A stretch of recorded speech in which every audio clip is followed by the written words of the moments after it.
Thank you for watching ccpoe.tv, a service of Cullman County Schools.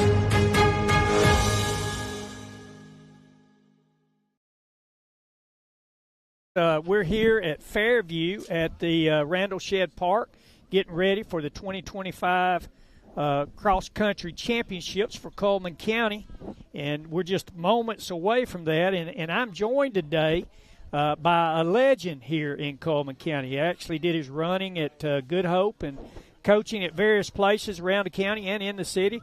And just glad to have Coach William Calvert with us today. Also, now he'll be leaving us momentarily. He's got to go out and get this race started with the varsity girls here. But just want to take a moment, welcome our folks. Coach, you got some things you want to tell us this morning?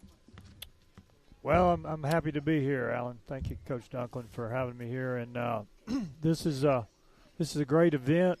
There actually was the first ever event was in 1976. Good Hope and Fairview met together. They were the only two cross-country teams, and we had it on the campus at Good Hope in 1976. That would have been my senior year in high school. And we had it that day. Fairview won the championship, and Good Hope was second, but I actually won that race. So I was – but then those two coaches left, and we didn't really have a championship until Coach Campbell, Claiborne Campbell, got it started back, and so a few other coaches got it started back in the I think it was around 93 or 94.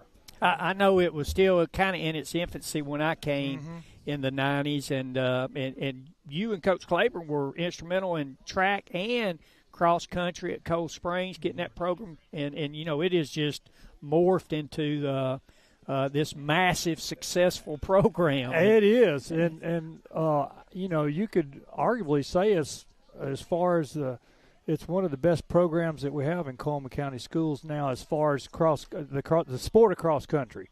Every school has a team. Most of them have a JV team. And it's just incredible to see the growth, and I'm just so excited about it myself. Oh, we are too. And, you know, it just continues to grow year in and year out. And, you know, we've got coaches that are passionate about it and schools that are passionate about it, kids that are passionate about it. And it's just exciting. It gives our kids another venue in which to compete and be involved. And, you know, and we, you know, since you've kind of left us and gone on to other things, you know, we have bowling now that we only have it at 3 schools, but it's beginning to grow. We got wrestling at 2 schools. Oh, wow, I didn't know that. And so we're excited about that. We actually have esports, which I know that's debatable, but still, you know, we have it at 2 schools. And so just giving kids an opportunity to be involved in something.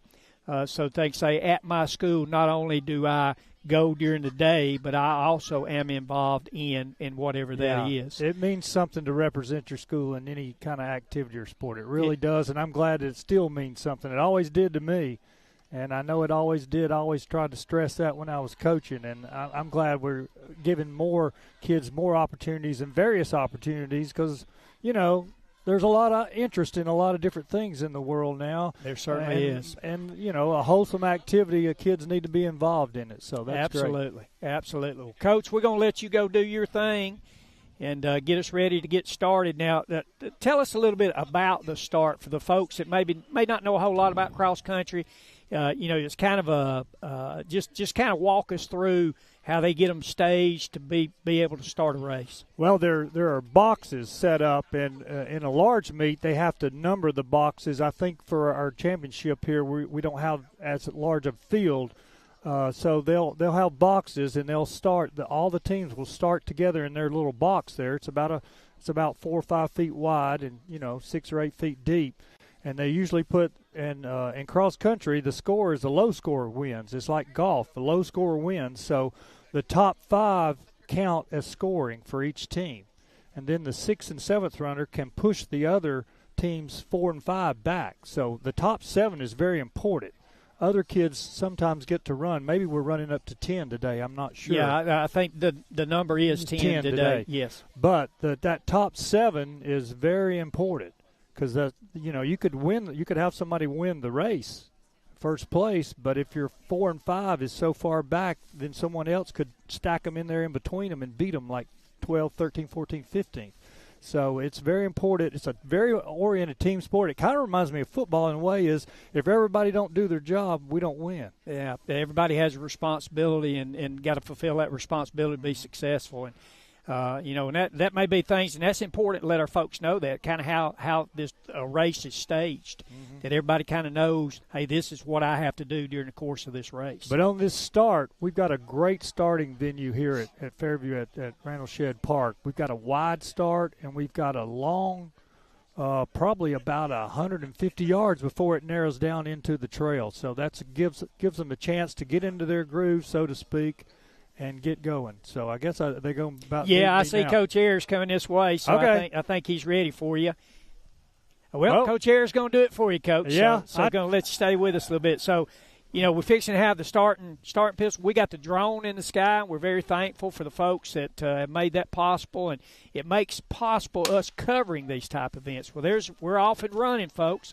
This is our varsity girls, and like Coach said, they'll begin to separate themselves in this 100-yard to 125, 30-yard start area, and then enter the trail and begin positioning themselves accordingly. And we'll have various shots for you on the camera, Coach, that we can kind of commentate as we go. And I'll let you kind of take that from that standpoint. Looks like we got probably three that have really separated themselves already in front of the crowd. So we will kind of see as they get how that comes along. I would think, just knowing a little bit about this season, I'm not quite as involved as I used to be, but I know probably in the girls' race, the varsity race, that Cold Springs is probably the favorite. Yeah, they're the favorite coming in on the girls. Got a lot returning from last year, and very young squad last year, and so those young ladies are back, and don't really know in the guys division, varsity guys division, who will be the favorite. I know West Point's really put a lot into their program here recently. The Coach Applings is what I call them, have entered over there, and they're very familiar with how things go in terms of cross country and track, and man, they've just brought a lot to the table and got a lot of kids out. So right, we'll talking passion, they got it. They got it. Yeah, absolutely do. So it's just one of those we'll just have to wait and see, but. Here with the drone shot, you guys can see, and we can't get right up on the runners. We have to abide by the AHSAA rules in regards to that, of staying out of the participant area and staying out of the spectator area, so that kind of limits us a little bit. But we still get an eye in the sky and let you see runners run. This first mile is a pretty fast mile. It's got several turns in it, but it's all flat, so it's going to be a pretty fast mile. Generally, what I've told kids when I was coaching is, on this course, make your hay on the first run. It's because on the first mile, because you can get out in good shape, and that looks like a Cold Springs runner out front, I believe. I believe you're right. That looks like a little blue and white there, and got those yellow shoes, it looks like. And she has separated herself pretty good from the pack. And there's your pacer. Right, that was a thing that we didn't have way back in the day, but with all the, it's commonly that folks have ATVs now and a Ranger or something, and that makes a big difference clearing the track. It just kind of paces lets the crowd know that, especially in a bigger race, that here come the runners. Please get out of the way. Yeah. And normally there's a sweeper that comes up behind too, them. Correct? You're right. And in regards to that, and that stays behind that last pack of runners, just to let you know that we're clear. We're clear, and also if someone becomes injured during the race, they let the paramedics know, or the trainer, whoever we have here today, they let them know that we've got an issue over here, and generally they'll have a walkie-talkie and they'll radio back, or a cell phone, and say, hey, we got a runner down over here close to the 1 mile mark or something to that effect. I'm always just super impressed, have been.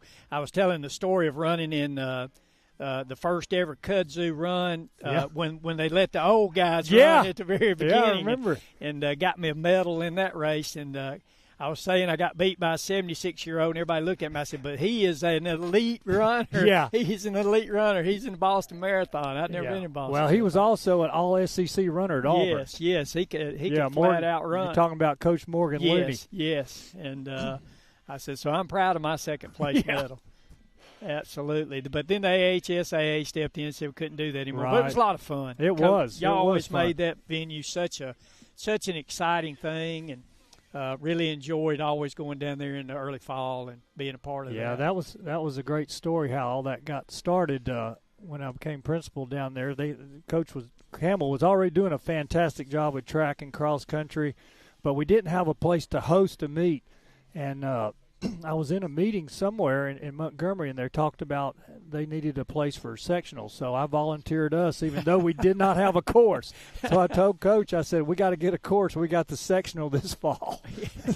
So that's got to get busy. Yeah, but he worked hard, and several in the community worked hard, and we got that thing up, and it's a great thing now. I'm so happy that's one of the biggest meets in North Alabama now.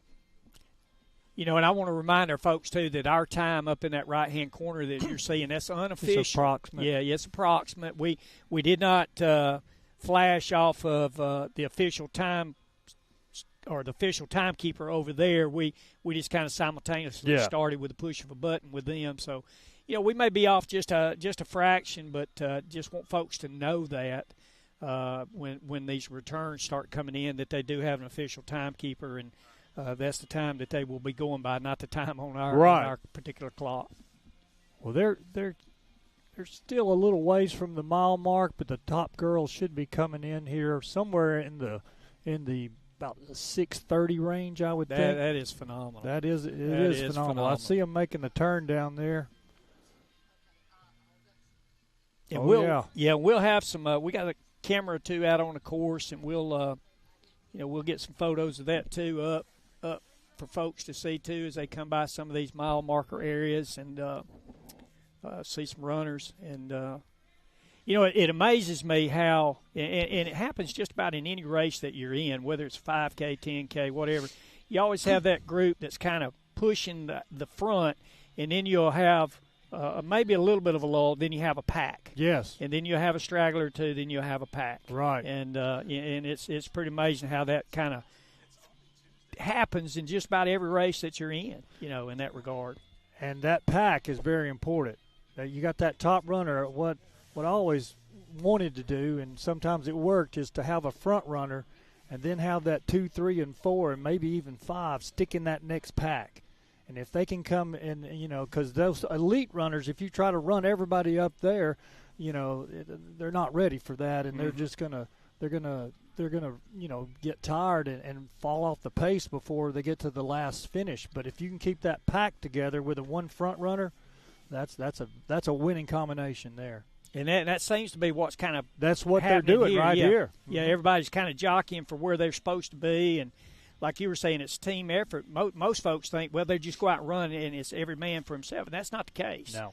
A lot of times coaches will say, I need you 2, 3, and 4 to stay together, and then I may need 5, 6, and 7 to stay together. You give them a buddy to run with, and you give them a pace, and that's what makes it successful.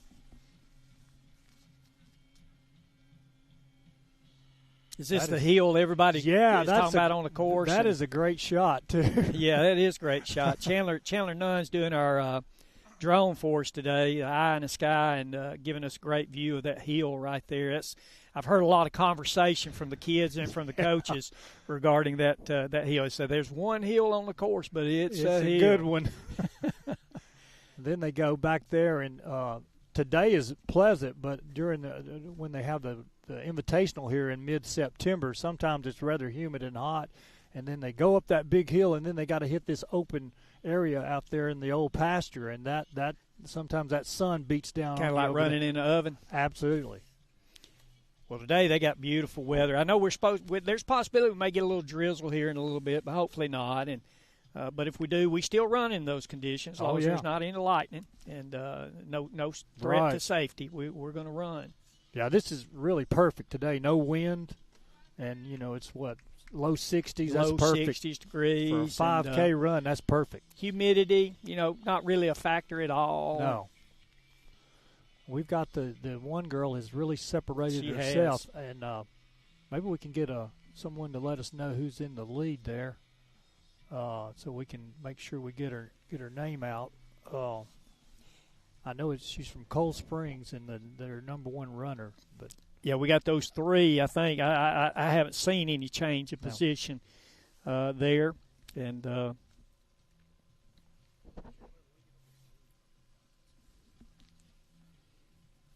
maybe we can get us a shot that might get us a little bit closer, where we can kind of say this is so and so.